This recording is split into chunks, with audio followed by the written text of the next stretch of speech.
Hi guys, అందరికీ happy Vinayaka Chavithi. నేనైతే ఈ వినాయక చవితికి ఎలా రెడీ అయ్యానో చూపించడానికి వచ్చేసాను. నేనైతే ఈ పింక్ కలర్ ఫ్రాక్ అయితే స్టైల్ చేస్తున్నా. I love pink. అమ్మాయిలకి ఎవరికంటే పింక్ నచ్చకుండా ఉంటుంది. అలాగే పండుగ వచ్చిందంటే అమ్మాయిలకి ముఖ్యమైన పని రెడీ అవ్వడమే కదా. అందులో నాకైతే చాలా ఇష్టం. నేను మొత్తం ఐ షాడో అండ్ బ్లష్ మొత్తం పింక్తో అయితే నింపేశాను. నా లుక్ ఎలా ఉందో కూడా చెప్పండి. నేనైతే కొంచెం హెవీగానే మేకప్ వేసుకున్నాను అండ్ ఒక సింపుల్ జడ వేసుకున్నాను. ఈ జడ ఎవరికైనా కావాలంటే నాకు అడగండి, నేను డీటెయిల్గా పెడతాను.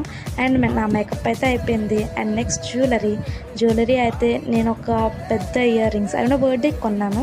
అండ్ ఒక చిన్న చోకర్, ఒక రింగ్ అండ్ సింపుల్ బ్యాంగిల్స్ అయితే వేసేసి నా మేకప్ లుక్ని కంప్లీట్ చేసేసాను. ఎలా ఉన్నానో చెప్పండి. మీరందరూ వినాయక చవితి ఎలా జరుపుకున్నారో కూడా చెప్పండి. ఇంకా ఎలాంటి వీడియోస్ కావాలో చెప్పండి. ఇంకా నేను పైన చిన్న పర్ల్స్ లాంటివి అయితే పెట్టాను, కొంచెం హైలైట్గా కనిపించడానికి. Okay then bye guys.